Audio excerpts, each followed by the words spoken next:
Muy buenos días a todos. Disculpen la pequeña demora, estábamos haciendo algunos ajustes del sonido. Les damos la bienvenida a todos a este webinar que vamos a dictar junto con Matiana, y tuvimos el apoyo para esto de parte de nuestro equipo de sostenibilidad, Marcelo Pinto y Patricia Terraza, que hoy no nos pueden acompañar por distintas razones, pero son parte de este equipo. Estamos acá, hemos organizado el webinar de forma tal de poder abarcar distintos aspectos de lo que para nosotros es la agenda de la sustentabilidad. Grant Thornton, justamente hoy acabamos de ganar un premio de calidad de reconocimiento de nuestra network hacia nuestra performance en ese campo a nivel internacional, cosa que nos hace sentir orgullosos y más la felicidad de poder compartirlos con ustedes. Grant Thornton a nivel internacional trabaja con encuestas y relevamientos de todo índole, y uno en particular que nos motivó justamente a lanzar este webinar estaba vinculado justamente con el panorama internacional en materia de sustentabilidad. Hemos desarrollado la agenda que les presentamos a continuación para abarcar los distintos aspectos que ya les comentaba. A nosotros nos parecen de mayor trascendencia en función de lo que son las realidades de esta línea de servicios y esta preocupación general que es el tema de la sustentabilidad. La agenda está estructurada con un pequeño resumen de lo que es el panorama internacional, algunas pautas para la gestión de indicadores de las distintas normativas y regulaciones, y algún aspecto importante que viene tomando cuerpo a partir de la generalización y de la extensión de las fronteras de lo que es la sustentabilidad, que es el tema de diversidad y paridad de género. Bajo esos parámetros nos hemos organizado con Matiana y vamos a dar inicio a la secuencia de temas a partir de lo que está estructurado en la agenda.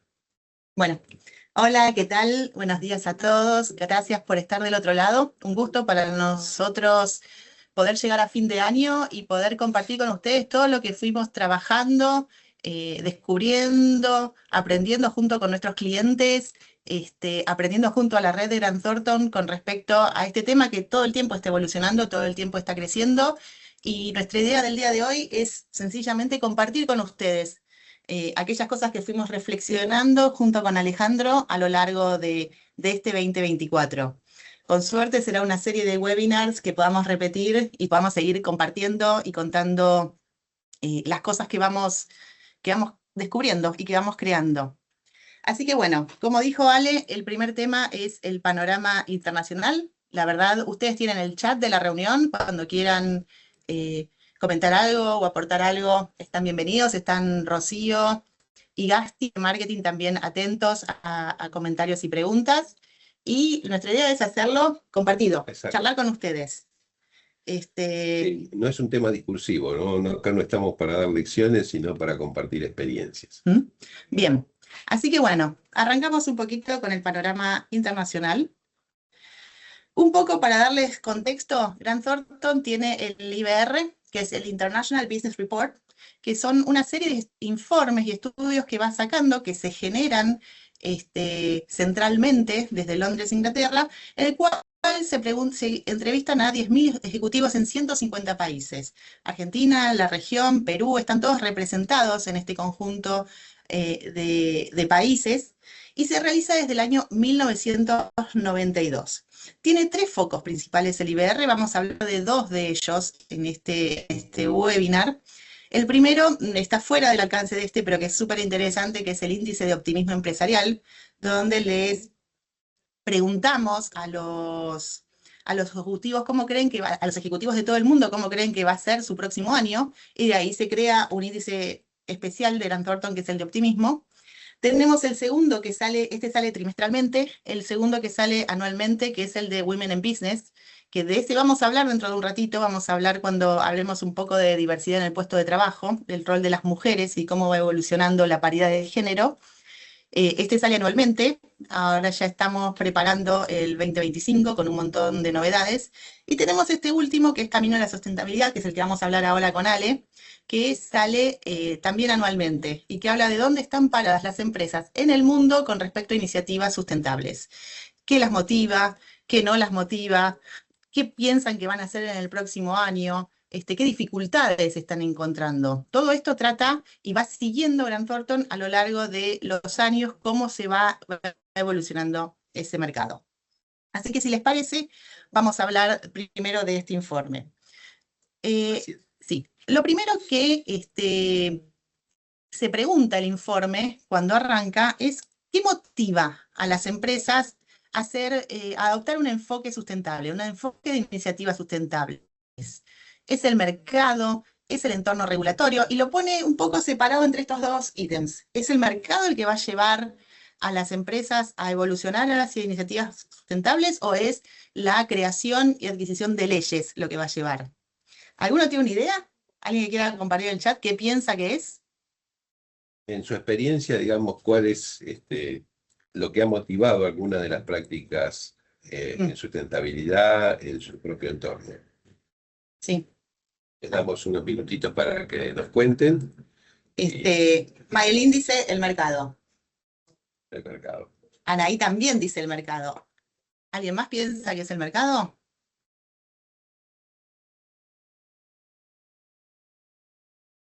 Valeria también dice que es el mercado. Vamos a ver si tienen razón. Sí. Tienen razón. Un beso para Anaí, que la conozco es sus años más jóvenes acá en Gran Thornton, acabo de verla por ahí.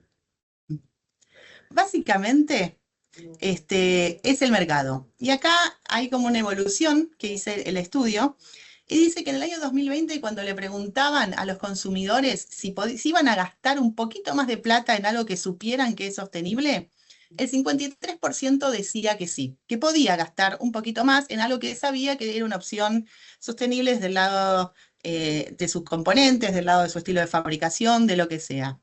Ahora, 4 años después, el 90% de la gente, ahí Anaí dice gracias,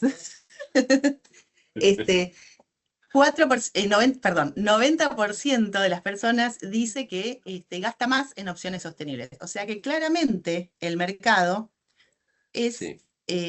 La fuerza que lleva a las empresas a ir en ese camino. Sí, Ana, la presentación vamos a compartir estos informes también, perdón. Perfecto. Como ven, esto es bastante vivo y estamos como en un noticiero, nos turnamos con Matías. Pero efectivamente, por mi experiencia y por el sentimiento que uno trae, digamos, hoy hay una fuerza de consumo más joven y menos estructurada, y eso ha llevado a una demanda social creciendo hacia estas normas de sustentabilidad y a estas cuestiones más de bregar por el cuidado del planeta, ¿verdad? Ya no pasó de ser una norma regulatoria. Las normas regulatorias se impulsan por mandato, ¿verdad? Pero acá hay una cuestión más convencimiento. Se está actuando inicialmente por convencimiento antes que por obligación o mandato. Así es como al menos yo lo percibo. Y también lo percibe así el informe.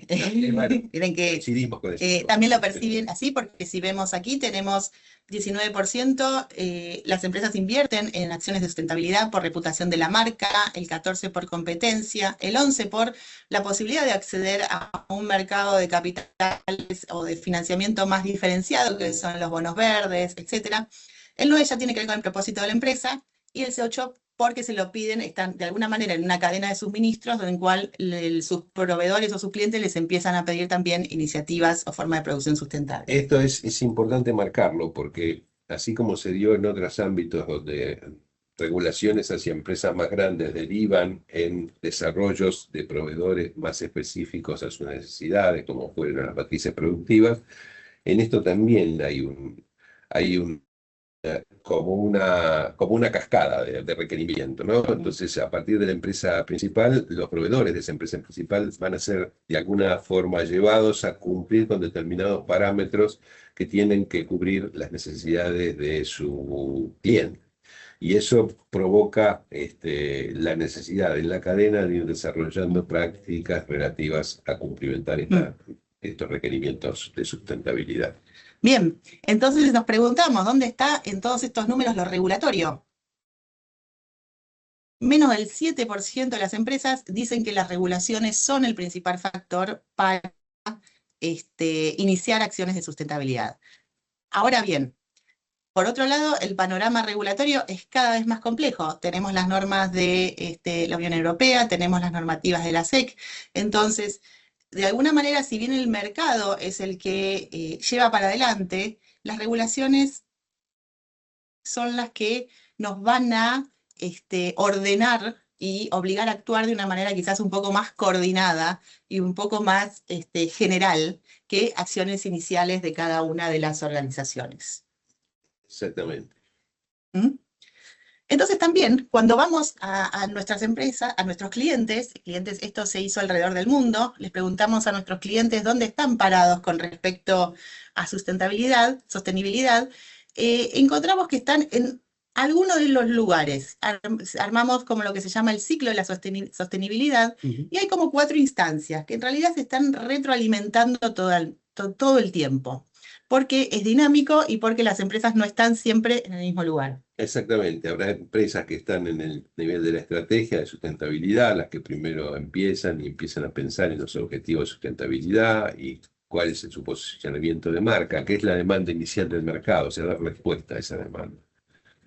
Después pasa a la segunda etapa, que es la elaboración del registro.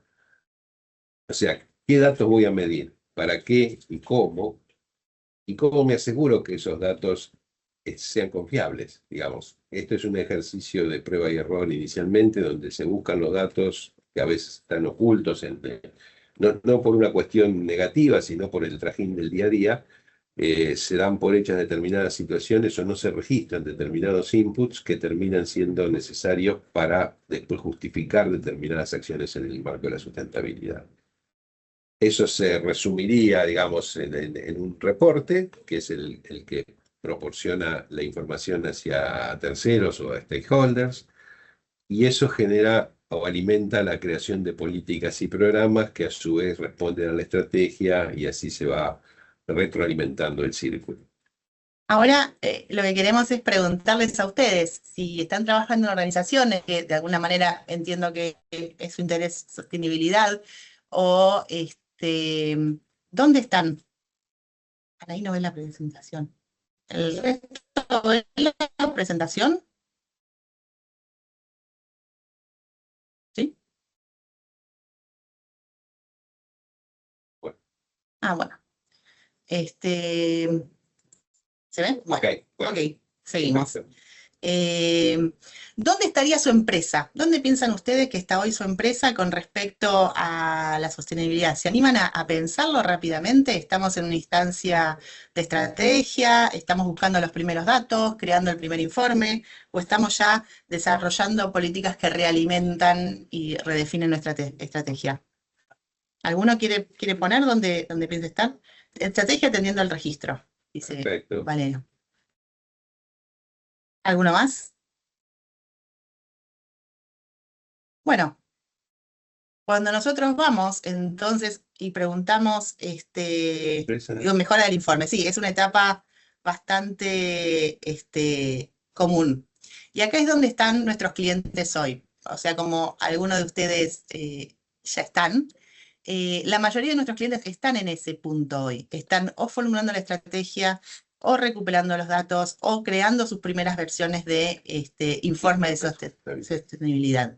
Así que en ese sentido creo que es, por lo menos en lo referido a la región, en lo referido a Sudamérica, que acá tenemos gente de Argentina y de Perú principalmente, es donde estamos nosotros parados y donde vemos que el mercado está hoy avanzando. Sí, quizás influido también por los desarrollos en la región, digamos, cuando hablamos de empresas o países que tienen mayor grado de desarrollo en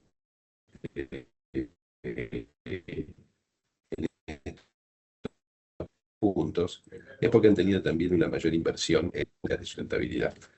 Y la demanda propia de su propio mercado, sea Unión Europea o América, y el derecho de reclamo de los consumidores sobre eso mismo, y las normas que así lo regulan. Hay una cuestión de materialidad en esto, en lo cual, evidentemente, por distintas regiones, en distintos lugares, los ciclos se dan de una manera diferente, digamos. O sea, estaríamos hoy en un estadio en el cual muchas de nuestras empresas están definiendo su estrategia de sustentabilidad y en el proceso de evaluación y recopilación de datos, con algunas ya emitiendo informes de sustentabilidad. Pero vamos como a un poquito más atrás de la tendencia en el mercado Más más maduro. maduro, digamos.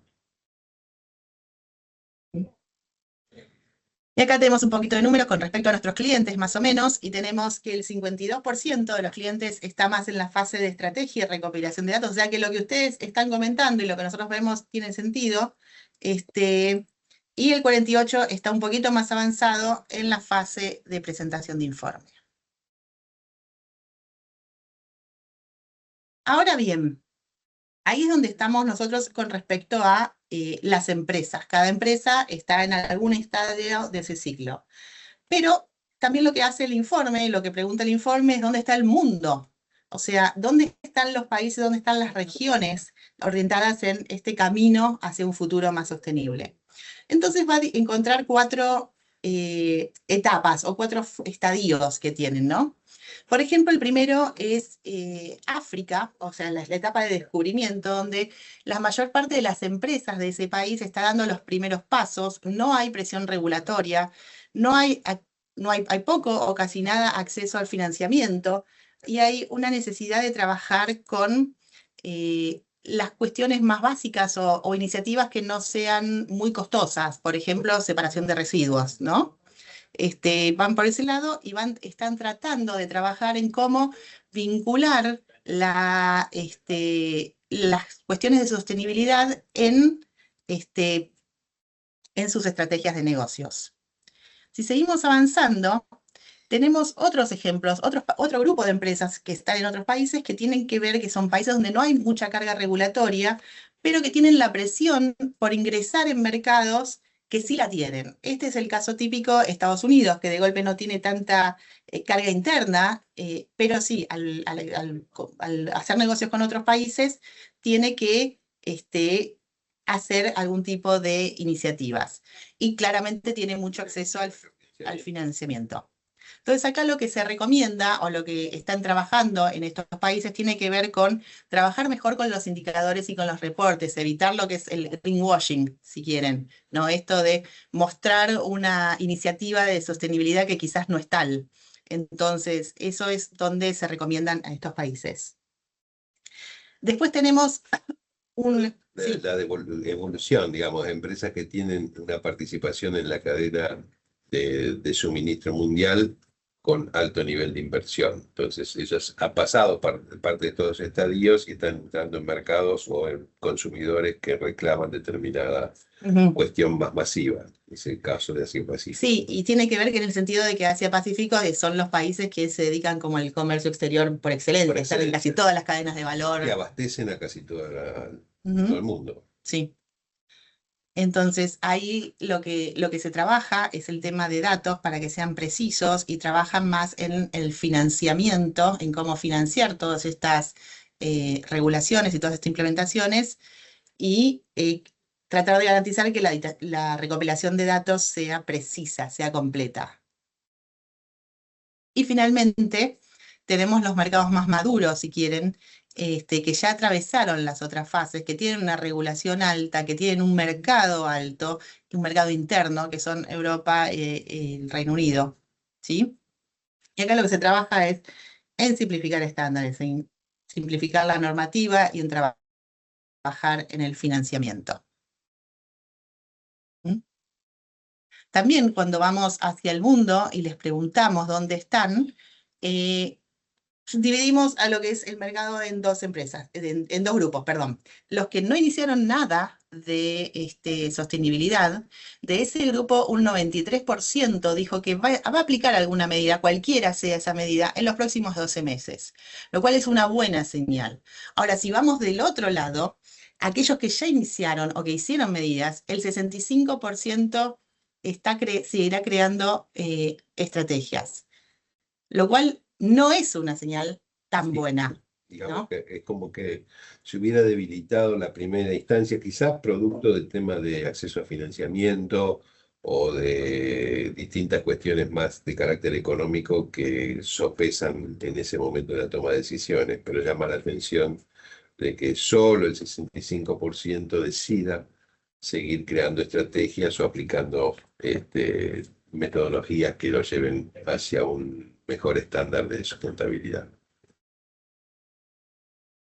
¿En qué están invirtiendo el mundo? Y acá solo hago una pequeña aclaración. Este informe habla más de lo que es la parte de medio ambiente, no tanto de los otros dos componentes que los vamos a hablar después, de la componente social, que el componente de gobernanza, pero sí habla de dónde están. Y acá, más o menos, cuando se pregunta en el mapa en qué se están concentrando cada una de las regiones, y tenemos energía renovable para la región Américas y para Europa.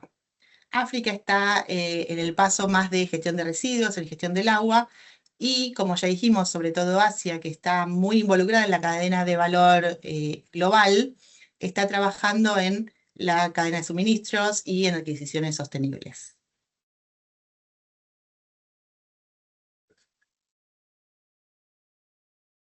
Finalmente, como para terminar este primer mini capítulo de cómo están en el mercado, tenemos un cierre que quizás no es del todo positivo, que es cuando le preguntan a las empresas, sobre todo a las de Estados Unidos, pero también de Europa, eh, ¿cómo ven si las iniciativas de sustentabilidad o la regulación es un impedimento para hacer negocios? El 87% dice que sí, contra el 68% de Europa.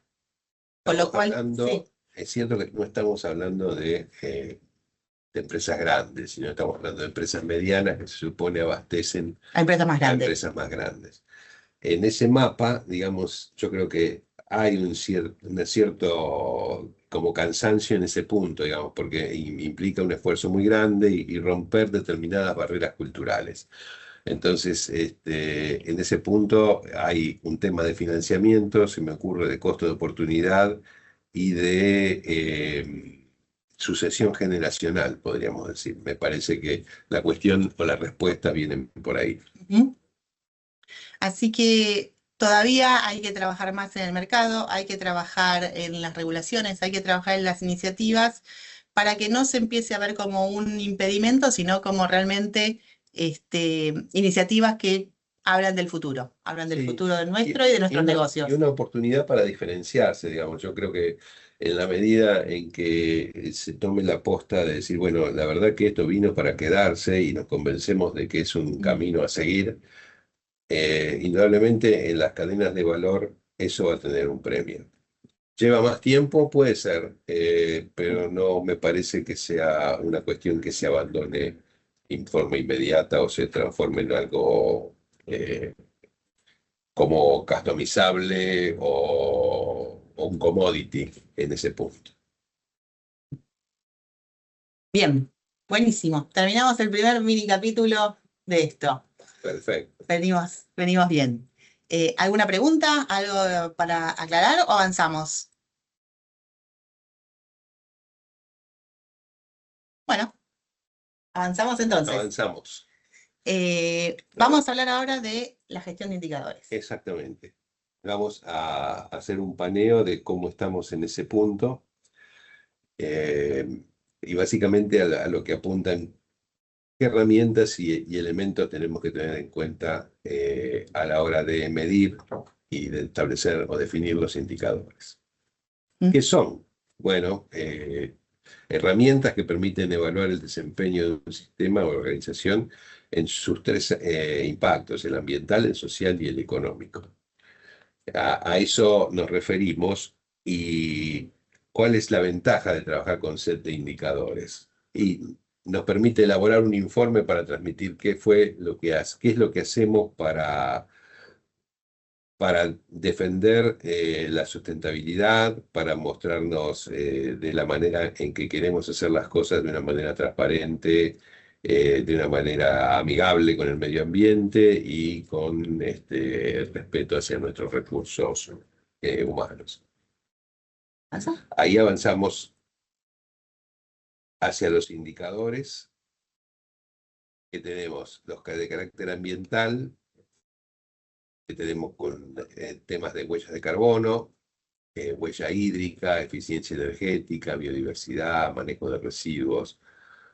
Esos son los centrales en el tiempo, claro, en temas ambientales. Después cada industria o cada empresa verá qué metodología aplica para resolver cada uno de ellos y si estos son válidos o tiene que incorporar alguno propio, digamos. Nosotros normalmente hablamos de cuestiones más generales y que específicas para cada industria, porque cada industria tiene su propio set o sus propias necesidades de mostrar a la comunidad cómo actúa, digamos. Si vamos a una minera, digamos, seguramente el tema social, el tema ambiental, el manejo de agua, en mostrar determinadas cuestiones amigables con el medio ambiente y sobre todo también en el carácter social, el apoyo a la comunidad que la alberga y el desarrollo de esa comunidad, hacen al centro de su atención.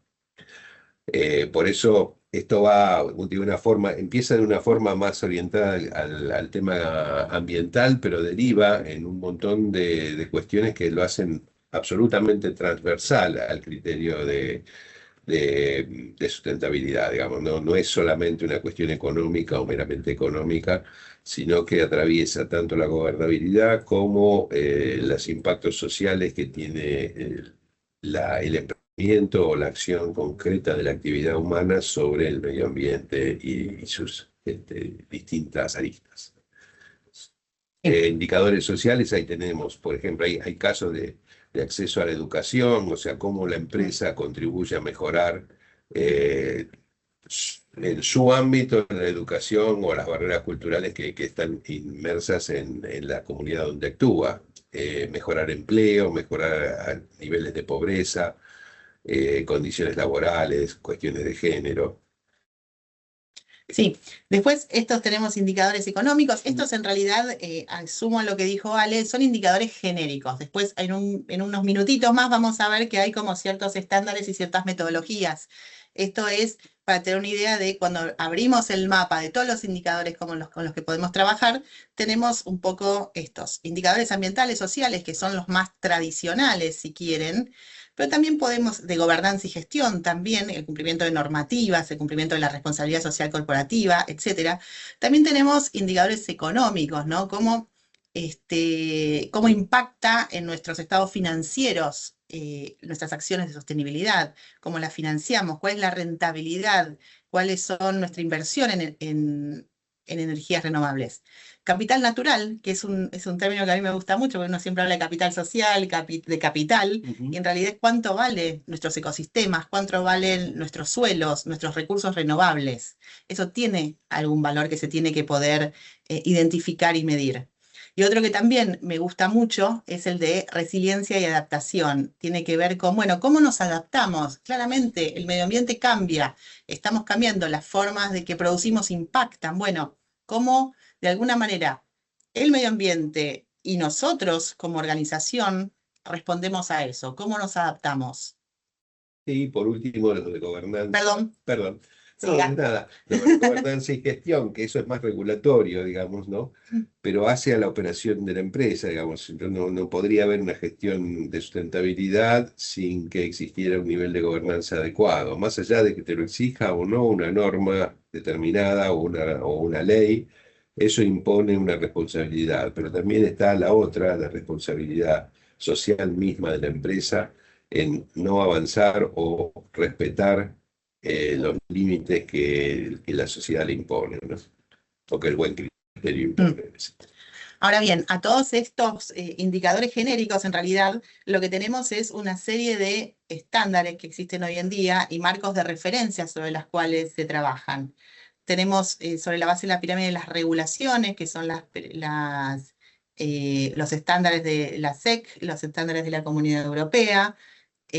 Tenemos los marcos normativos sobre los cuales se trabajan, de ahí ISO y GRI serían un poco los más conocidos, pero también existen todos estos, y los objetivos de gases de invernadero, los objetivos de Naciones Unidas, etcétera. Sí, estos dan un marco global de comprensión, los objetivos globales, un marco global de comprensión de lo que se necesita hacer o se pacta a nivel mundial, y después, a medida que vamos subiendo en la pirámide, se va bajando un poco más a detalle, ¿verdad? Tenés el marco normativo que te indica para cada metodología cómo utilizar o cómo exponer determinada cosa o cómo consensuar el armado de determinados indicadores, que eso es muy importante cuando a la hora de comparar, de hacer el benchmarking. Las normas después recaptan estos marcos normativos para llevarlos a una expresión de mandato, es decir, bueno, dentro de lo que serían las normas de exposición de determinada información financiera,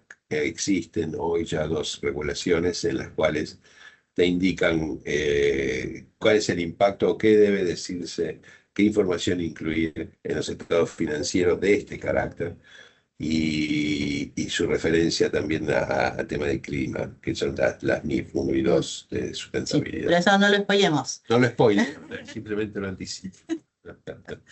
Bueno, así que estos tenemos lo que vamos a ver ahora. Esto es lo que permite, como dice Ale, hacer el benchmark y de alguna manera ordenar los esfuerzos de las organizaciones en generar iniciativas y medirlas.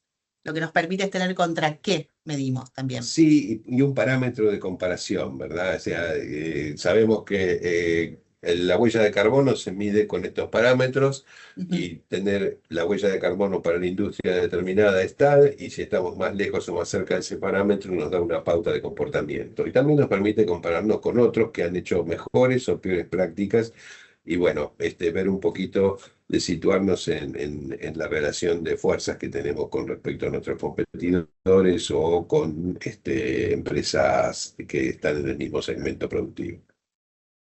Si bajamos un poquitito para hablar de algunas metodologías, tomamos 4 o 5 que son como las más Sí, las más comunes, ¿no? las que son con más difusión, digamos, entre ellas, GRI es una de las principales, ¿no? O sea, GRI empezó hace unos cuantos años atrás, nosotros empezamos a vincularnos a nivel de firma con desarrollos profesionales en esa materia, y fuera de lo que uno podría esperar, digamos, el primer contacto que tuvimos con el GRI, estoy hablando de hace unos cuantos años atrás, fue con con el gobierno de Córdoba, con el Ministerio de Finanzas de Córdoba, que sacó o promulgaba una información financiera que incluía parámetros de sustentabilidad amparados bajo la norma GRI.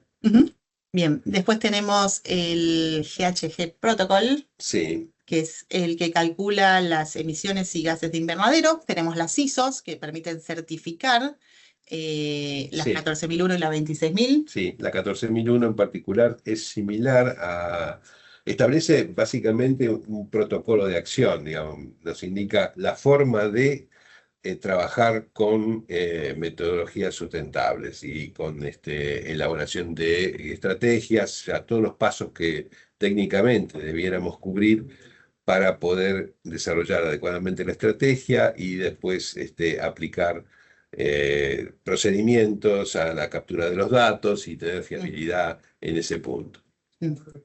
Y después tenemos los índices de economía circular, que miden el porcentaje de residuos y reutilización y reciclaje, Sí. y el de los impactos social de responsabilidad social corporativa. Es como la inversión que hacen las organizaciones en proyectos de desarrollo social, de desarrollo comunitario. Sí, es muy importante tener en cuenta todas estas cuestiones porque de una forma u otra todas se entrelazan, digamos, todo lo que teníamos separado antes, como por un lado trabajar con cosas más verdes o en un ambiente de respeto por el medio ambiente, y después se enlaza con otras acciones que estas empresas venían desarrollando como responsabilidad social empresaria y convergen en esto que damos en llamar sustentabilidad. Bien. Como les comentaba, el GRI es una norma de conjunto de métricas para evaluar y reportar el desempeño de las organizaciones en términos de sustentabilidad. Es una norma internacional que establece los estándares que nos permiten justamente medir, documentar de una manera bajo una metodología internacional las acciones que venimos llevando dentro de nuestra empresa, y ir desarrollándonos en ellos para ir mejorando día a día y transmitiendo eso en los informes que vayamos produciendo bajo el paraguas de las mismas normas. Estos son el conjunto de indicadores GRI, cada uno de ellos se abre en diferentes subindicadores, si quieren, ¿no? Y que están en contacto de priorización. Van a medir temas económicos, ambientales, sociales, de gobernanza y la materialidad. Sí, el económico normalmente, bueno, dicen cómo vamos a sostener la operación de una manera, de nuestra operación como empresa, es desde el punto de vista de hacerla sustentable, amigable con el medio ambiente, digamos que de conseguir financiación, conseguir desarrollos que se transformen en economías de escala productivas, digamos, hacer las cosas de una manera diferente. Todo requiere una inversión inicial, es cierto, pero tiene un repago hacia el futuro. Las estrategias de bonos verdes y demás sirven para financiar justamente estos tipos de proyectos. Los ambientales que miden la gestión y el impacto. La cuestión social, que esto es importante a la hora de enlazarlo con lo que es capital humano y con el desempeño de la empresa como gestora o parte del ambiente social en el cual opera, digamos, no ser una cosa no deseada, sino al contrario valorada por el ambiente social en el cual ella se desarrolla. El tema de ética y transparencia es crítico, digamos, cada vez más, porque sale de un poco de lo que el mismo mercado demanda, digamos, ese comportamiento ético, transparente y responsable a nivel de cualquier corporación es deseable y es una medida justamente de lo que ustedes bien decían al principio, lo que el mercado me demanda. Sin esa gobernanza, yo te diría que hay corto plazo solamente, no hay largo plazo. Y el tema de materialidad, que es la medición del impacto justamente de estas acciones sobre la organización hacia su futuro y el beneficio para los potenciales interesados en su desempeño.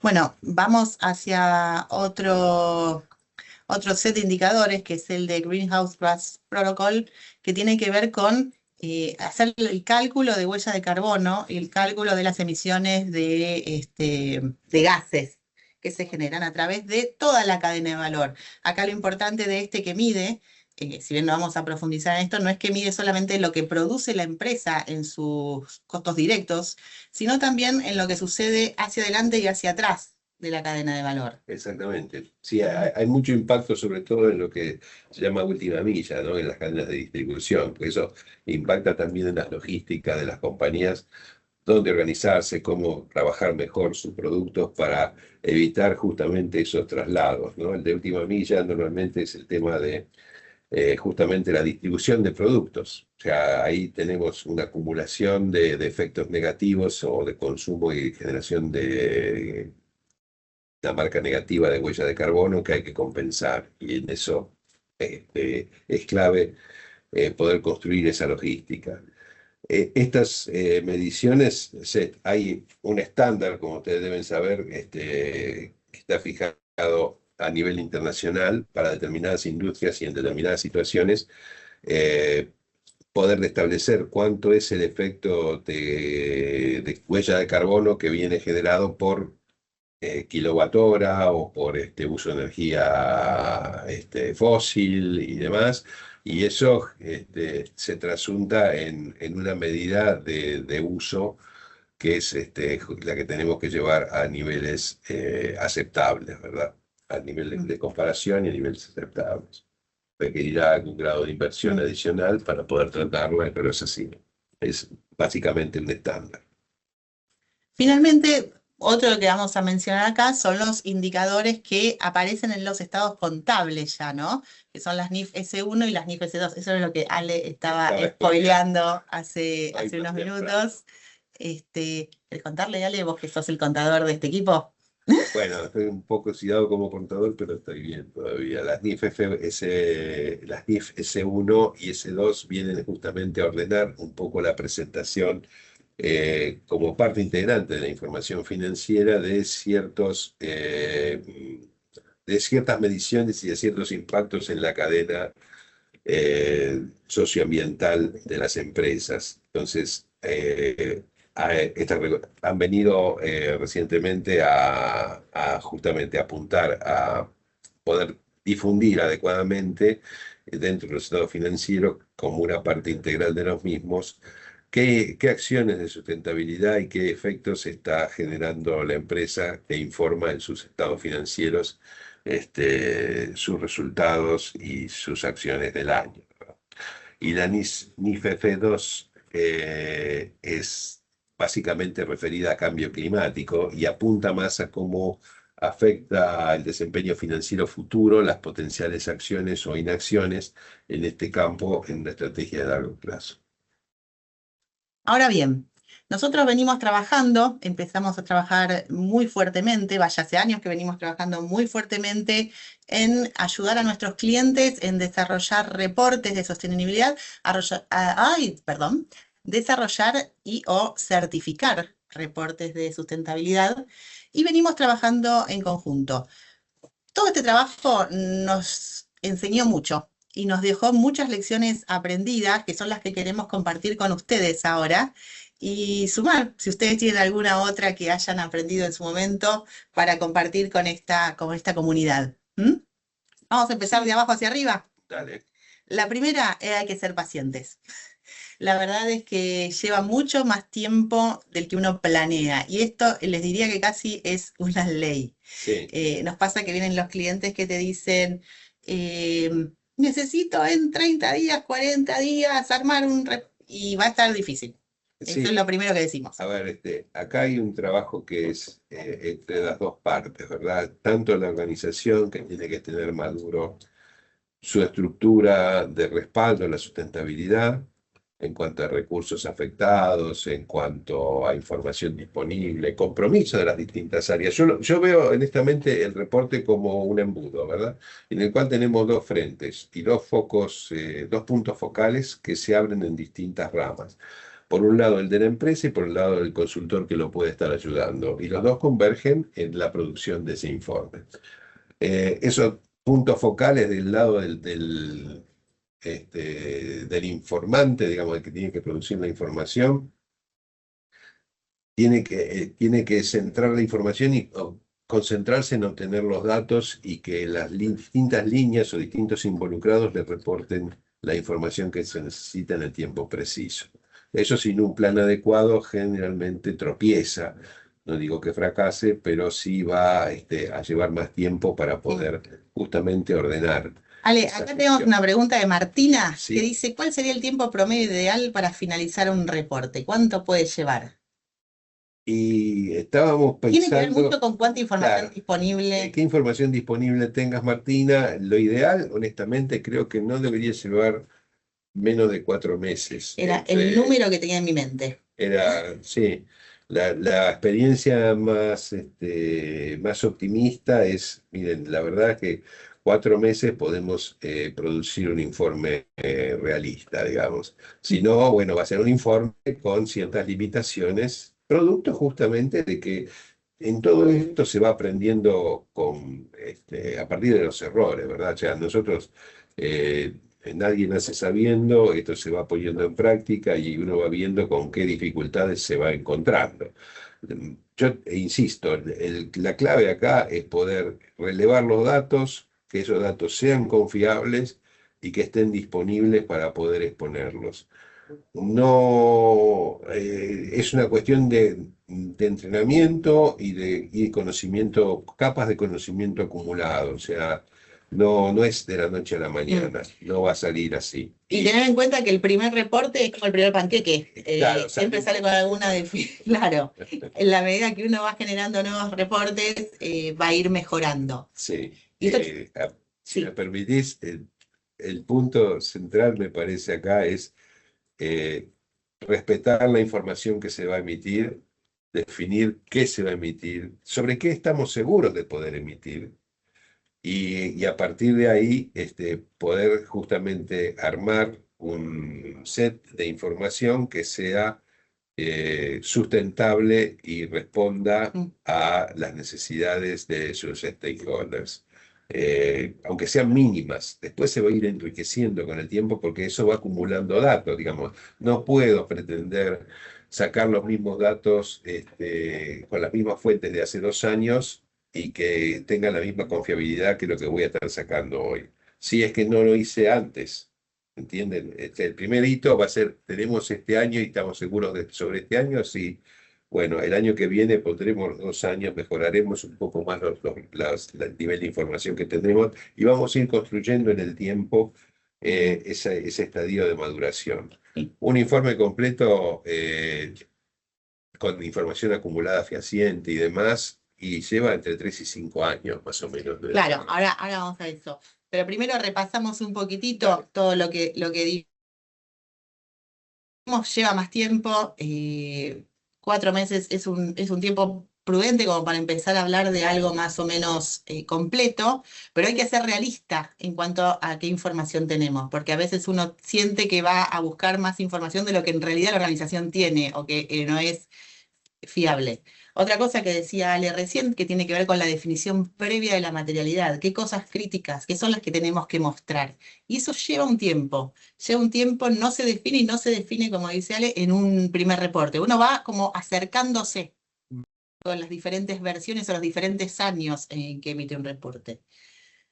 Acá, Dependiendo de sí, la estructura. acá respecto a la estructura, y esto tiene que ver ya al cómo se hace, que es un reporte requiere de muchos interlocutores, porque hay uno que sabe de un tema, hay otro que sabe de otro, hay otra que sabe de otro. Entonces, si vamos a trabajar, lo que es necesario para nosotros del lado del consultor es tener un referente, un punto focal del otro lado que pueda hablar con esos interlocutores, que pueda de alguna manera hacer una primera curaduría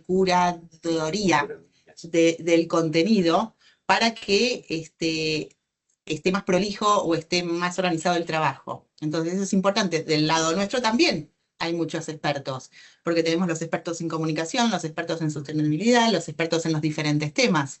Entonces, si todos hablamos con todos, lo más probable es que no nos entendamos en un punto. Entonces es importante que haya como puntos focales o líderes de proyectos que puedan hablar entre sí y esas personas se den vuelta y trabajen con los expertos. Lo que no quita de que haya reuniones integrales, ¿no? O Tal sea, cual. a partir de ahí, lo ideal es poder trabajar con puntos focales para poder concentrar información, pero que todos estén entendiendo cuál es la función. Porque si no se sienten partícipes del proyecto, es muy difícil que les pongan una dosis importante de cuidado a la información o de importancia relativa, que no le den la importancia relativa que Sí. el tema tiene. Entonces, si lo ven como algo pasajero, circunstancial, y en lo cual tocan de costado, realmente por ahí no se involucran lo necesario. Hay que entender que son todos parte de un proyecto y que esa información es importante, pues es parte de un engranaje más amplio. Y sentirse esa cuestión de pertenencia me parece que es crítico al momento de preparar la información. Sí. Definir una base de comparación. De vuelta, el primer reporte es la base sobre la cual vamos a contar con los siguientes reportes. Definir validadores desde el inicio. Eso nos ha pasado y pasa muy común que el reporte viene siguiendo un camino y de golpe lo ve una tercera persona que no estuvo involucrada desde el primero y tenemos que retroceder 10 casilleros para atrás porque el enfoque es otro. Entonces, definamos un poco cómo es la cadena de validación inicialmente para que todos estemos construyendo sobre seguro. Y los últimos dos puntos hacen más a la forma que al fondo, pero que pueden llegar a terminar siendo muy, muy arduos y muy trabajosos, que es definir inicialmente cómo se va a comunicar el reporte. Y esto es, de acuerdo a la industria, ¿vamos a ser más formales o vamos a ser menos formales? ¿Vamos a hablar de nosotros o vamos a hablar de la empresa? ¿Vamos a hablar, vamos a tener más cuestiones gráficas, más infografías o va a ser más texto? Y esto no solo tiene que ver con la voluntad del equipo, sino también con la industria, con dónde se va a presentar el reporte, qué nivel de expertise tienen los que van a leer nuestro reporte, etcétera. Entonces, todas esas definiciones es buenísimo o es necesario hacerlas al inicio de un proyecto del armado de un reporte.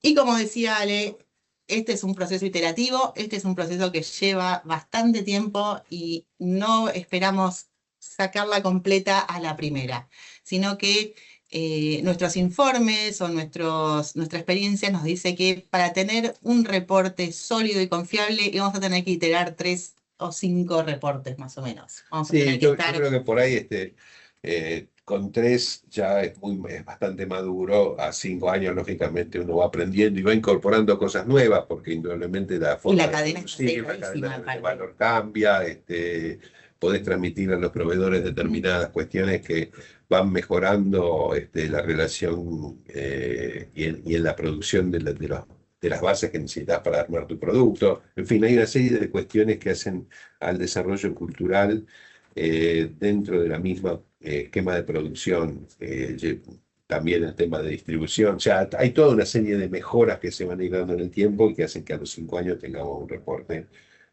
Sólido. sólido.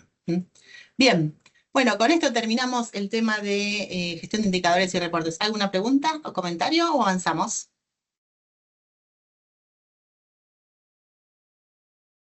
Bueno, avanzamos un poquitito más. Vamos a hablar ahora ya de la diversidad en el lugar de trabajo y el primer tema que vamos a conversar es el tema de la paridad de género. Como les comentamos al principio, Grant Thornton produce 3 informes anuales y uno de ellos es el Women in Business, que viene siguiendo la evolución de las mujeres en puestos de liderazgo desde hace 20 años. De vuelta, recuerden que estos son 10.000 empresarios en 150 países a los cuales les van preguntando cuántas mujeres tienen en puestos directivos o en puestos de dirección. Y esto lo va monitoreando a lo largo del tiempo. Entonces, lo que acá vemos es la evolución de los últimos 20 años desde que arrancó a medirse este índice. Esto hace 20 años, el 19% de las mujeres, de los puestos de alta dirección lo ocupaban las mujeres. Hoy por hoy es el 33,5%. Pasamos en un punto del año pasado del 32 al 33. Y si bien ustedes pueden ver acá, estamos creciendo por sobre lo que es la tendencia. Estos son momentos o hitos de la historia global que pudieron haber influido más o menos en la evolución de este índice. Por ejemplo, la pandemia que modificó un poco las formas de trabajo, de alguna manera aceleró el crecimiento. El movimiento Me Too produjo como un cambio de tendencia en los últimos años, mientras que las crisis económicas tiraron un poco para atrás el crecimiento de este indicador. Sí, es importante, yo no sé si está después, pero para no spoilear nada, pero mi percepción de la cuestión es, al menos por lo que ocurre en Argentina, la población universitaria en materia de nivel de género, hay muchas más mujeres hoy formando parte o estudiando carreras de grado y carreras que no eran tradicionalmente definidas socialmente como femeninas, pongámoslo así. Y sin embargo, hoy yo te diría que más del 50%, 60%, me atrevería a decir 60-65% de la población universitaria, al menos en nuestro país, es femenina, digamos. O sea que eso habla de que la tendencia esta se va a marcar más. En próximos años. En los próximos años, muchas de nuestra clase dirigente va a ser femenina. Pero, de todas maneras, si no hacemos algo, en realidad la paridad de género, es decir, tener una proporción bastante parecida entre mujeres y hombres en alta dirección, no se va a alcanzar hasta el año 2053, dice este reporte. Lo cual es un tiempo bastante largo, si se pueden pensar, y pensemos que en lo que refiere a mujeres o géneros diversos, es casi una generación la que vamos a volver a perder en temas de alta dirección. Está bien que no se va a perder íntegramente, porque en realidad es un continuo donde va a ir creciendo, Va a ir pero sí creciendo. vamos a estar perdiendo roles importantes o talento dentro de nuestras organizaciones. Ahora, dijimos que hay un 33% de mujeres ocupando puestos de alta dirección. Bueno, pero ¿dónde están esas mujeres? ¿A qué se dedican? Y acá surge algo bastante interesante también, que tiene que ver con los puestos donde más hay mujeres ocupando este puesto son recursos humanos y finanzas. Esto también, y son, aparte si ustedes miran cómo vienen creciendo desde el 2012 hasta este año, digamos, son los que más crecieron. Ahora, esto también nos da una pauta y nos da pauta de algún cambio cultural que no está sucediendo, porque de alguna manera tiene que ver con cómo se van asignando los roles dentro de las organizaciones y que terminan siendo medio una analogía de lo que ha sucedido siempre en el rol tradicional de la mujer, que es el rol de la mujer en su casa, ocupándose de la gente, directora de recursos humanos, o ocupándose de la plata, administrando la plata que traía el proveedor, directora financiera. Entonces, todavía hay como un sesgo cultural que no se termina de romper porque necesitamos más roles, más mujeres en roles de salir a buscar negocio, salir a crear negocio, vender, tener un rol de SEO, etcétera. Entonces, también lo que estamos viendo es que esto es lento y también hay como barreras culturales que debiéramos estar rompiendo. ¿Mm? ¿Qué nos pasa en Latinoamérica? Acá tenemos gente de Perú. Es importante que la paridad se trabaje en los ingresos, totalmente, totalmente. Y esto tiene mucho que ver con, cuando hablamos de paridad, también con el tema de la brecha de ingresos entre hombres y mujeres, definitivamente. Las buenas noticias es que en la región, en América Latina, nos va bastante bien, según este informe. Tenemos los índices más altos casi del mundo. Estamos por encima, si ustedes ven la rayita naranja o roja, Sí. estamos por encima de lo que es la tendencia y estamos 2 puntitos, estamos en un 36%, casi como Europa y Oriente Medio, que curiosamente son los países donde más mujeres hay Puestos directivos. en puestos directivos.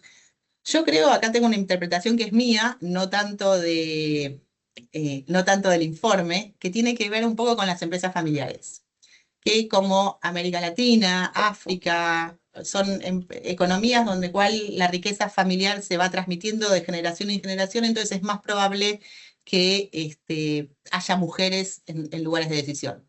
De vuelta, es un poco mi percepción. Podríamos discutirla en algún No, otro para mí momento.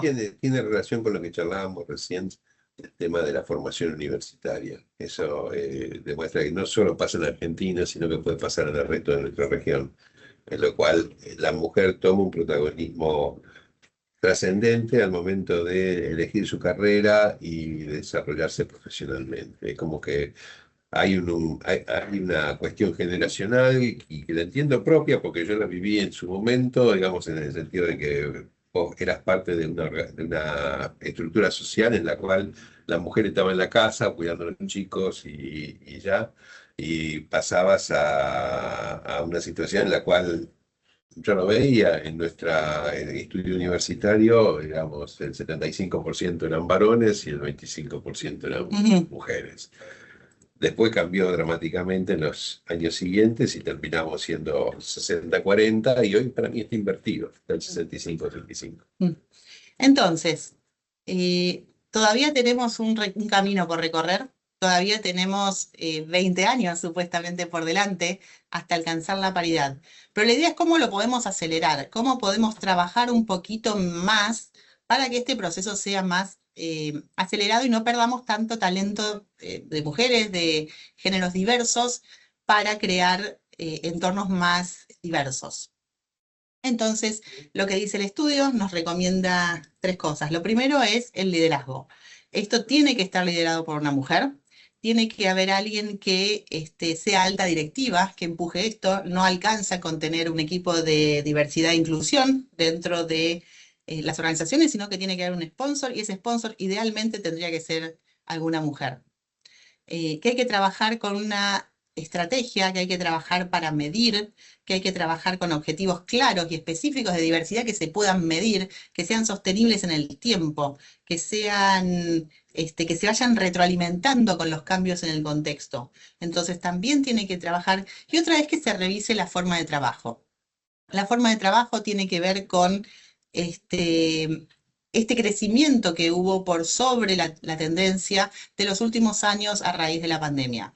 Esto implica que son los modos de trabajo híbridos. Los modos de trabajo híbridos, de hecho, fortaleció la presencia de mujeres en puestos de alta dirección y simplificó romper algunas barreras o algunos techos que tenía que ver.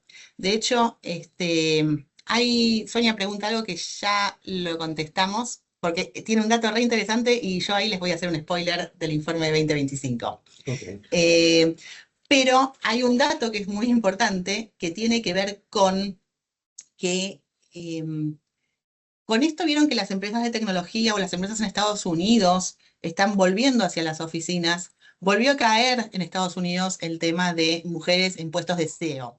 Entonces, hay algo en las formas de trabajo que hay que revisar y hay algo en los que hay que trabajar. Esto no quiere decir presencialidad sí, presencialidad no, y no tiene que ver con esto, pero sí con la manera que se encara la flexibilidad en el trabajo, ¿no? Las empresas que tienen más flexibilidad tienen más mujeres en puestos de dirección. Cuando se va para atrás, esa cantidad de mujeres cae. Entonces, hay que repensarlo y hay que repensarlo dentro de lo que es el contexto propio de organización de cada empresa. El informe del 2025, te cuento, Sonia, habla muy principalmente de regulaciones, cómo impactan las posiciones normativas en las imposiciones normativas. Y acá hay como diferencias. Te voy a contar un spoiler, que no me escuchen los chicos de marketing, que voy a decir, que Argentina, por ejemplo, es uno de los países que más creció este año en cuanto a mujeres en puestos de liderazgo, y Argentina es uno de los países que menos normativas tiene. Entonces, a priori uno podría decir, no tanto, pero en realidad en el contexto general y en el mundo no es tan simple, porque hay países donde realmente ayudaron a incrementar la tendencia. En lo puntual, en los datos puros que tenemos hoy por hoy con respecto a Argentina, podemos decir que no contribuyó demasiado, pero sí te invito a leer el reporte 2025 para que veas cómo siguió evolucionando en otras regiones.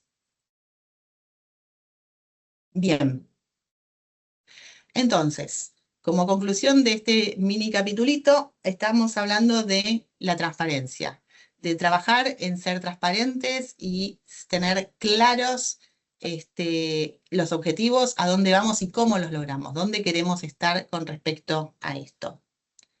¿Alguna pregunta, algún comentario?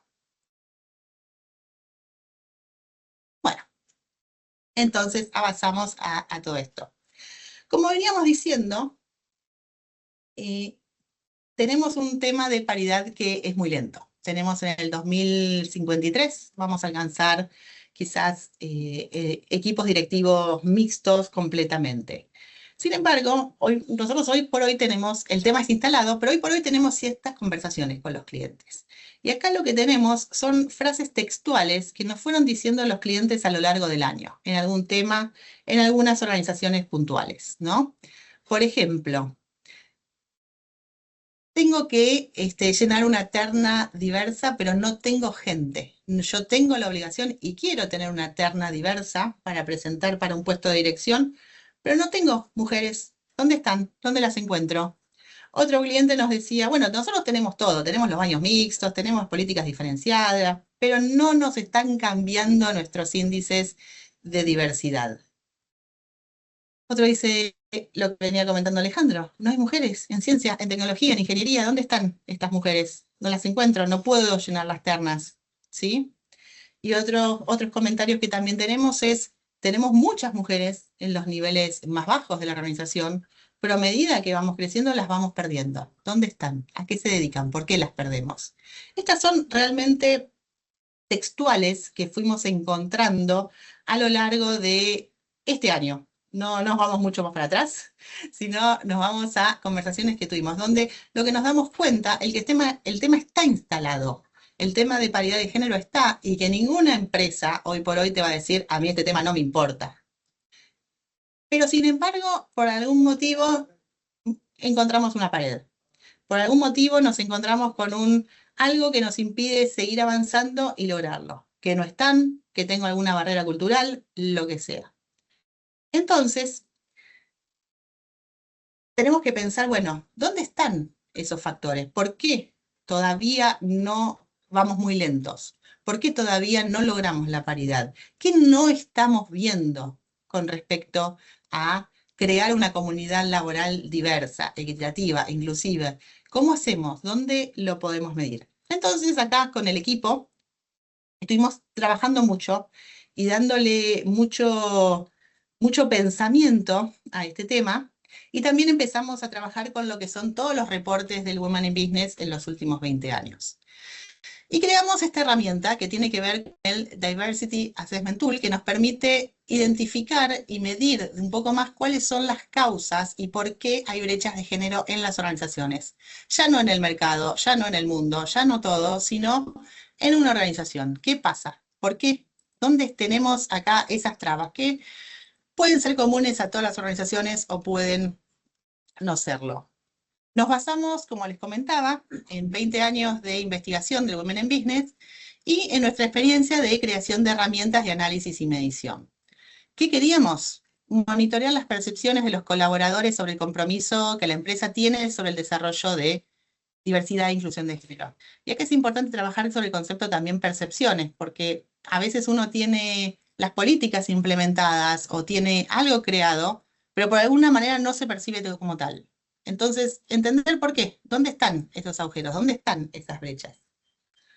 Sí, estas herramientas, digamos que son complementarias a otros trabajos ya que veníamos haciendo, pero esto pone de manifiesto más claramente dónde están esas barreras, cuáles son los límites que tenemos que trabajar y por ahí mejorar en el tema de difusión y de acción concreta, ¿no?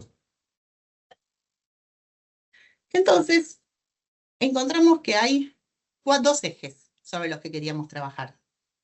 Uno es las cosas culturales que se ven o que no se ven dentro de lo que son las políticas de género. Por ejemplo, una promoción se ve, quizás algo cultural no se ve tanto. Un cartel, cómo se comunica algo, se ve, pero quizás un sesgo, un chiste no se ve tanto. Entonces ahí encontramos como un eje de trabajo. Y después encontramos otro eje de trabajo que eran las cosas que potencian o dificultan que una mujer o que alguien con un género diverso pudiera ascender en una organización. Con esto armamos un pequeño modelo que tenía que ver con qué cosas tenemos que seguir haciendo, tenemos que encontrar las cosas que tenemos que seguir haciendo, tenemos que encontrar las cosas que dentro de la organización tenemos que visibilizar, tenemos que encontrar las cosas que tenemos que sacar o minimizar y con lo que no tenemos que trabajar nunca más. Con todo esto armamos algún modelo de lo que es cómo identificar aquellas barreras o aquellos puntos de dolor de una organización con respecto a por qué no pueden hacer crecer sus mujeres o sus géneros diversos. Y ahí buscamos lo que se ve y lo que no se ve dentro de una cultura. Lo que se ve, que vamos a medir, es básicamente lo que ya está y lo que la empresa nombra, ¿no? La gobernanza, las políticas, el desarrollo, ¿no? Los desarrollos de carrera. ¿Qué políticas tenemos hoy por hoy en cuestiones de diversidad? ¿Qué acciones de gobernanza? ¿Cómo participan estas minorías en órganos de tomas de decisiones? Pero también tenemos cosas que no se ven y que pueden estar facilitando o dificultando nuestras iniciativas. La primera es la cultura, cómo se percibe la implementación y cómo se internalizan estas políticas, porque esto es un ejemplo clarísimo que se ve mil veces. Las mujeres aquí en Argentina tienen licencias, horario reducido por lactancia. Perfecto, la política está, el horario reducido por lactancia está. Ahora, cuando una mujer se va por ese horario reducido, quizás la miran como la cara. O quizás la decisión se toma en ese horario que la mujer no está. Entonces, una cosa es la política y otra cosa es cómo se percibe o cómo se internaliza esa política. Y esa es la cultura. Cuando hablamos de sesgos, vamos a esos juicios de valor o esas ideas subyacentes que uno tiene, que permite que influencian en la manera de tomar decisiones o de actuar o de trabajar sobre tu trabajo, sobre tu modalidad de trabajo. Esto es, yo pienso que las mujeres son de tal manera, o en esta empresa solo crecen los que gritan más fuerte, o cualquier tipo de sesgo que hace que de alguna manera influencia o genera una idea preconcebida, genera una idea preconcebida sobre sus responsabilidades. Y finalmente el estilo de liderazgo. Acá lo que notamos también es que a veces hay un estilo de liderazgo más asociado al universo femenino y un estilo de liderazgo más asociado al masculino. Y lo que tiene que haber es que muchas veces son contraproducentes o uno es más exitoso que otros dentro de una organización.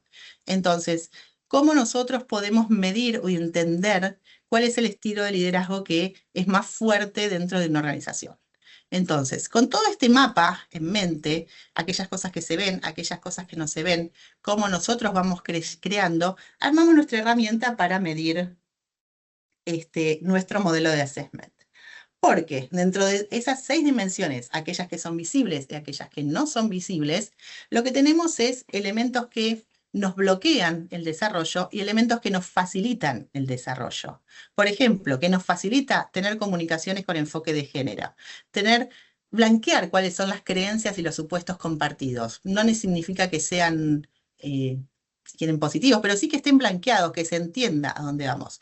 Nos facilitan estilos de liderazgo diversos y complementarios. Nos facilitan entornos empáticos colaborativos. Lo que nos va a bloquear son estilos únicos de liderazgo, son sesgos y supuestos sobre roles de género. Tipo, las mujeres son malas en matemáticas, por ejemplo. Un ambiente hostil, las decisiones autoritarias. Entonces, ¿cómo armamos con todo eso un mapa que nos permite identificar dentro de cada organización qué fortalece y qué no fortalece? Y ahí es como llegamos a nuestro modelo de assessment que tiene 2 enfoques. Uno cuantitativo, donde trabajamos con estos 50 sentencias que van a identificar los factores potenciadores y los bloqueantes y nos tiene un resultado, un número que nosotros podamos usar para medir y para compararnos con nuestro mercado. Y un enfoque cualitativo, donde trabajamos con un enfoque etnográfico, con entrevistas en profundidad, que nos permitan describir cómo es ese contexto, qué hay. Con todo esto, nosotros lo que tratamos es de sacar una foto y entender una organización, dónde están aquellos puntos de dolor o dónde están aquellos límites para trabajar. Y para generar nuevas acciones, ¿no? Esto también es un proceso dinámico. Nosotros, esto que se mide es para poder crear cosas nuevas, crear nuevas políticas, tener más financiamiento para iniciativas, etc. Esto nos va a arrojar un informe que nos va a permitir eso, tener una medición objetiva, compararse con benchmarks históricos basados en el reporte, identificar comportamientos e identificar cuáles son las barreras y los potenciadores de nuestra organización. Y parte de esto, indudablemente, es un poco enlazado con lo que veníamos hablando de sustentabilidad y en lo que es el tema de indicadores sociales. Parte puede ser una ayuda para el armado de los informes y para el armado de esos capítulos en los eventuales reportes de sustentabilidad, que nos posiciona más lejos o más cerca del objetivo de integridad y de diversidad de género. Bien. Porque en definitiva, todo lo que hablamos o todo tiene que ver es con esto de facilitar culturas organizacionales que sean igualitarias, que den igual de oportunidades y que sean un pilar para que todo el mundo pueda desarrollarse dentro de sus carreras. Identificar estos puntos lo que nos va a permitir es encontrar la manera de hacer más rápido, de acortar las brechas, de acortar la paridad y también dar nuevas oportunidades. Bueno, hasta acá llegamos. Muy bien. ¿Alguna pregunta? ¿Comentario? ¿Algo? Estamos bien en tiempo, ¿no? Estamos bien en tiempo. Sí, perfecto.